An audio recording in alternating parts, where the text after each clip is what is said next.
13 points all. It's come down to a shootout between Burton and Hines here. We go to Golden Point. Now they are only just 5 metres out. They come out quickly.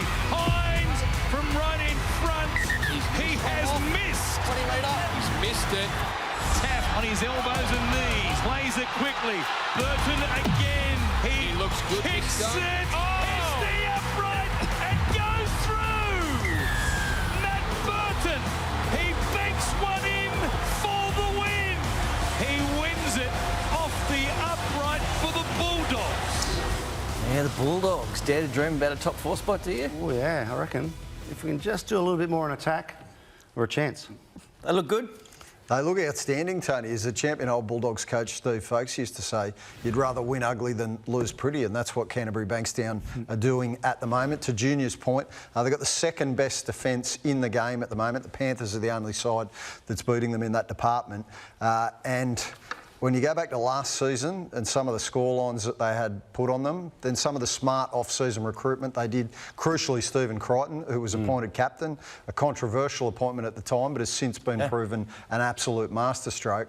They're flying under the radar. They're going really well. Matt Burton, I mean, his boot is... I've never seen anything like it. Surely some NFL scouts are seeing this and wanting to pick him up, because that is outstanding. Oh, he's got a brilliant left foot. That game, he must have kicked 30 huge kicks. Kicked them to death. They're all coming off their line all game, the Bulldogs, and he just kick it 70 metres and get it up the other end of the field. And he struck 2 drop kicks before that, as sweet as a nut from about 50 metres out, which just missed. So he's got a great left boot. Yeah, he's an Iceman player, Burton, at the moment. He's in really good touch. On the other side, Nicho Hines is having one of those, you know, those fallow periods, isn't he? Which is, it's tough. And when all those things kind of implode on you, like what's gone on in State of Origin, he comes off it and, you know, Mitch Moses goes in and they have a great win. So he's just a little struggle. Challenging for Nicho. I think he's got a few squirrels in his head at the moment, Tone, just off the back of his form. Not saying he can't bounce back. He won a Dally M medal only a couple of seasons ago. But I think the test for Nicho is to really prove himself in the big games and on the big stage. Now he won't be part of State of Origin. That means delivering for Cronulla in September. And he probably should stay away from Reid Marnie. Serial pest. He's the modern-day Benny Elias, isn't he? Yeah, or Michael Ennis more recently.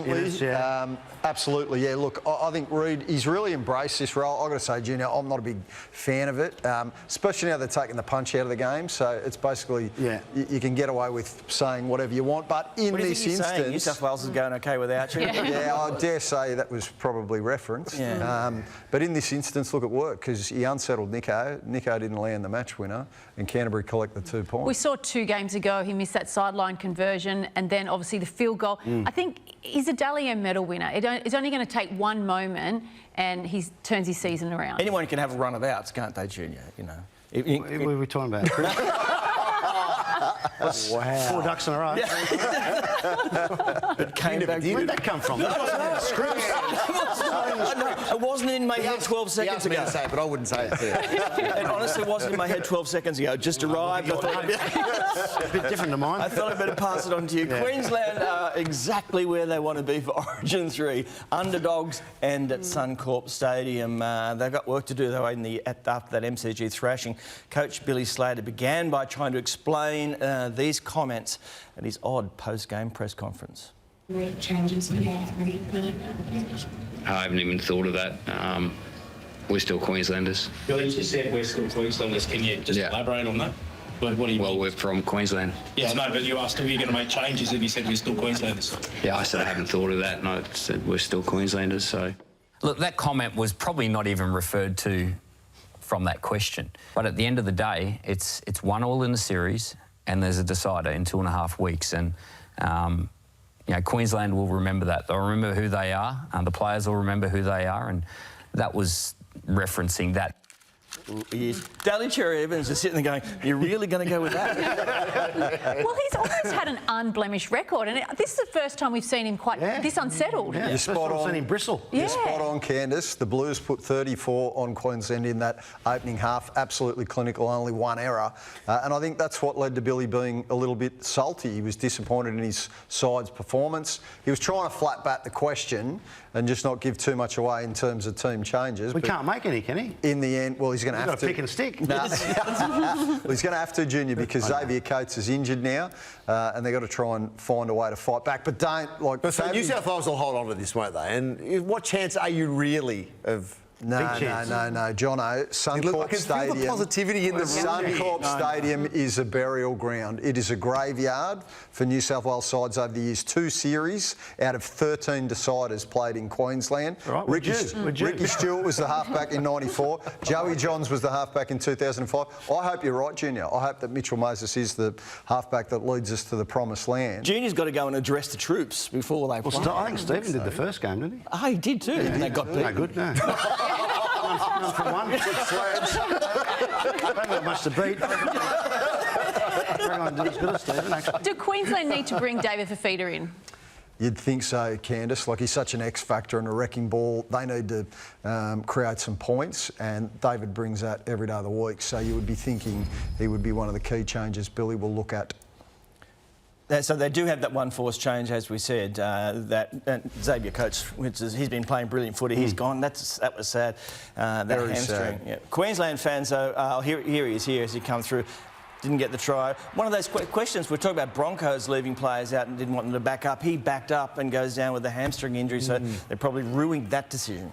Yeah, definitely the Melbourne Storm would be, but look, they've got a track record, the Storm, of they love their players to show that armour of being able to back up off the back of playing Origin. I think the big question for Billy is how does he roll with his backline? Does he persevere with Reece Walsh, who is an electric X-factor young gun, but had a bad night in Melbourne and was very quiet, knocked out in the opening game? He's got options. Hamiso Tabuai-Fidow will be back, and then Kalen Ponga's back this week. So Billy's got some big calls. Talking about Walsh, he only had 49 run metres, and Latrell Mitchell just absolutely ragdolled him.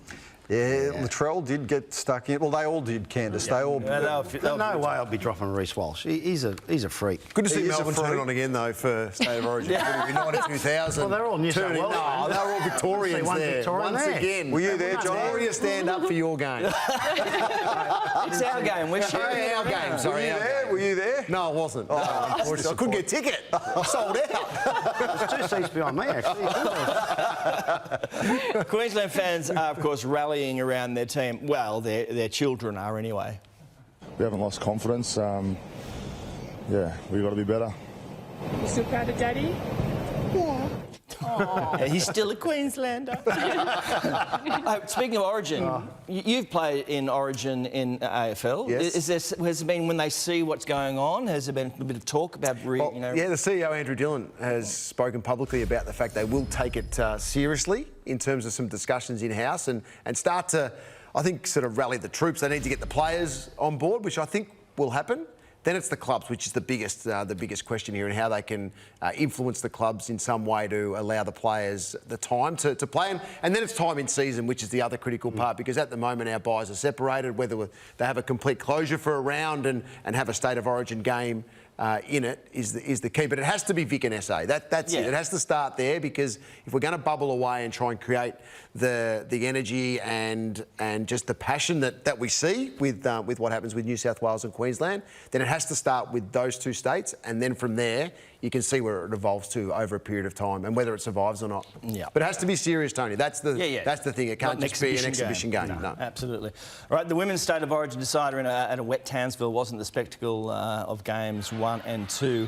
A little mistake-riddled Blues side. They were never really in the game. Queensland winning that one 22-6 and then claiming the first 3-game series. Yeah, Taryn Aiken, she was absolutely fantastic. She had a hand in absolutely everything. I thought Brown and Brigginshaw, they were solid. But, I mean, the thing I would love to see this State of Origin for the women to be played either at the back end of the NRLW season or at least through their season. Yeah, OK. What's your thinking there? Like, what do you... Well, just so that people...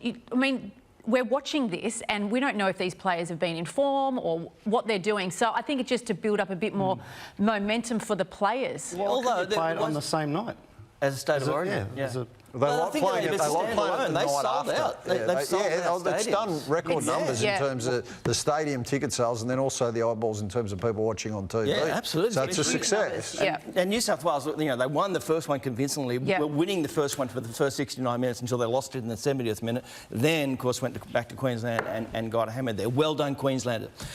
Great pictures from Newcastle as Will Price scored on his NRL debut in front of his legendary dad Leon, who played 492 Super League games in England. Will couldn't quite keep the lid on his emotions. You know, I love this place, I love this city, this club. I love my f***ing best mate here. The thing, oh, sorry for swearing. Oh my God, sorry. The things these boys do for me. It was a loose carry, Tony, and I like the fact that he immediately apologised. Hang on a second. We've all sworn on TV. I've heard you say worse than that, I think. We're all laughing, but when Latrell Mitchell did this on Triple M a month or so ago, everyone was fuming about it's it. a very fair question you raised, Candice, but I think the difference is when Latrell did it, he said, I don't care. That Yeah, I'm fair enough. Whereas with young Will there, straight away went, oh, I'm so sorry. Apologised. I didn't mean it. I think that's the difference. It's party time for the Roosters as they put the Tigers to the sword, and the favourite party toy appeared to be Terrell May's rat's tail. Look at this. What is going on here, Hoops? Yeah, swinging it's around. a little bit of different gravy here. Yeah, I don't know if they're ringing the cowbell or what they're up to, and Angus Crichton puts it in the chandelier at one stage there. Yeah. He might have been trying to ring Uncle Nick about his new contract. There he goes. I